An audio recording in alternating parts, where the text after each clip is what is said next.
আলাইকুম বন্ধুরা, সবাই কেমন আছো? আশা করি সবাই ভালো আছো। এই তো চলে আসলাম আজকে একটু ছাদে। আজকে শুক্রবার, তাই ছেলেও বায়না করছে আম্মু বাসায় আছি, চলো, এতদিন তো বৃষ্টির জন্য ছাদে যাও নাই, চলো একটু ছাদে যাই। আর ছাদটা আমাদের খোলা, এখনো উপরে বিল্ডিংয়ে কাজ বাকি আছে, এই জন্য ছাদটা খোলা বলে ছেলেকে একা আসতে দেয় না। তাই বায়না করছে আম্মু তুমি আমার সাথে চলো। তাই আসলাম ছাদে। এখন ছেলেকে নিয়ে আসছি, ছেলে তো খেলা করছে আর ছেলে মহা খুশি। গুনগুনাইয়া গজল গাইছে, ওর তো কাজই একটা, ও গুনগুন করে গজল গায় যেখানেই যায়। আর দেখো এদিকে দেখাচ্ছি, পাশে দেখো কত বিল্ডিং, বিল্ডিং আর বিল্ডিং, ঢাকা শহর বলতেই হয়েছে বিল্ডিং, বিল্ডিংয়ের উপরে বিল্ডিং বসানো। আর এদিকে ভাবলাম যে ছেলে বলছে আম্মু কিছু পিঠা তৈরি করবা, তাই চলে গেলাম নিচে গিয়ে এখন আমি পিঠা তৈরি করার জন্য প্রস্তুতি নিলাম। ছেলেকে বলছি যে আজকে তাল দিয়ে পিঠা বানাই, মেরা পিঠা বানিয়ে দেবো। ছেলে বলছে ঠিক আছে আম্মু, মেরা পিঠা কোনটাকে বলে? তাই আমি মেরা পিঠা তৈরি করার জন্য প্রস্তুতি নিলাম। এই দেখো ফ্রিজে তাল ছিল, আমি তালটাও নামিয়ে নিলাম। এখন আমি তালটাকে নিয়ে সামান্য একটু লবণ দিব তালের মধ্যে, দিয়ে আগে নেড়ে চেড়ে নেব।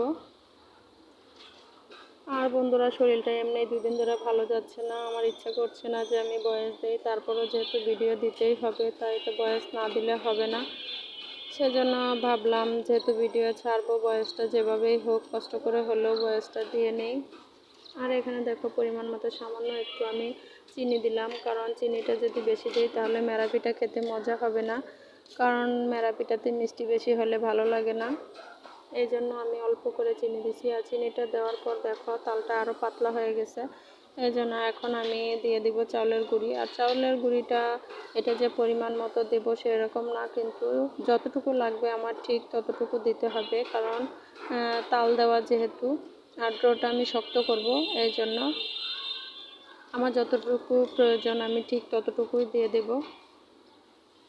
দেখো এখন আমি চামিচের সাহায্যে নেড়ে চেড়ে নিচ্ছি, কিন্তু আসলে চামিচ দিয়ে করলে ডোটা শক্ত করে বানানো যাবে না, সেজন্য আমি চামিচটা রেখে হাতে তৈরি করে নেব ডোটা। দেখতেই পাচ্ছ আমি চামিচটা রেখে দিচ্ছি। আর এখন আমি ভালোভাবে মাখিয়ে শক্ত একটা ডো বানিয়ে নেব। যদি বন্ধুরা আমার ভিডিওটা ভালো লাগে অবশ্যই লাইক সাবস্ক্রাইব করে পাশে থাকবে, আর বেল আইকন অন করে রাখবে যেন আমার ভিডিও ছাড়ার সঙ্গে সঙ্গে তোমাদের কাছে নোটিফিকেশন পৌঁছে যায়। আর যদি পারো তাহলে আরও বন্ধুদের সাথে আমার ভিডিওটা শেয়ার করে দেবে। এই তো বন্ধুরা দেখো আমি নারকেল দিয়ে দিচ্ছি। এখন ডোটা কিছুক্ষণ জন্য ঢেকে রেখেছিলাম, নারকেল দিয়ে আমি ভালোভাবে মেখে নেব। এই তো দেখো নারকেল দিয়ে আমি উল্টাপাল্টা করে ভালো করে মেখে নিয়েছি। এখন আমি পিঠাটা তৈরি করব। আর মেরা পিঠা যারা খেয়েছো তারা অবশ্যই জানো মেরা পিঠার স্বাদটা কীরকম হয়, নারকেল দিলে আরও দ্বিগুণ বেড়ে যায় স্বাদটা। তো দেখো এখন আমি এই যে ডোটা তো শক্ত করে তৈরি করে নিলাম, এখন আমি কিভাবে পিঠাটা বানাবো সেটা তোমাদের সাথে শেয়ার করি।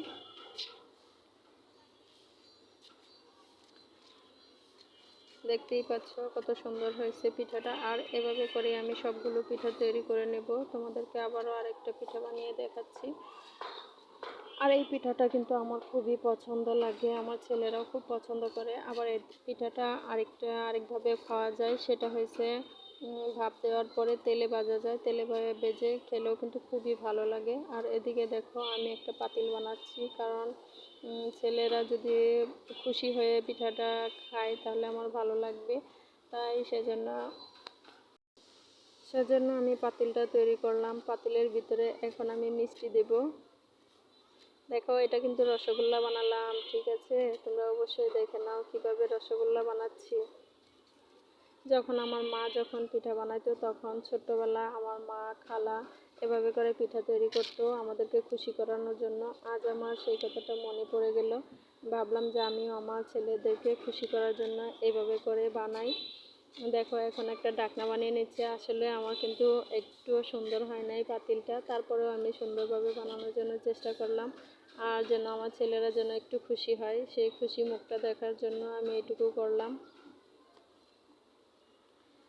দেখতেই পাচ্ছ আমি পাতিল বানিয়ে নিচ্ছি। আমাকে আমাদের ছোট্টবেলা যখন এভাবে করে পিঠা বানিয়ে দিত তখন আমরা খুব খুশিতে খেয়ে নিতাম যে আমাদের জন্য পাতিল বানাইছে। আবার পাতিলের ভিতরে বলতো যে দেখো পাতিলটা খুলে দেখো এর ভিতরে রস মিষ্টি আছে, মানে এরকম একটা আশা দিত। তখন আমরা খুব খুশি হতাম।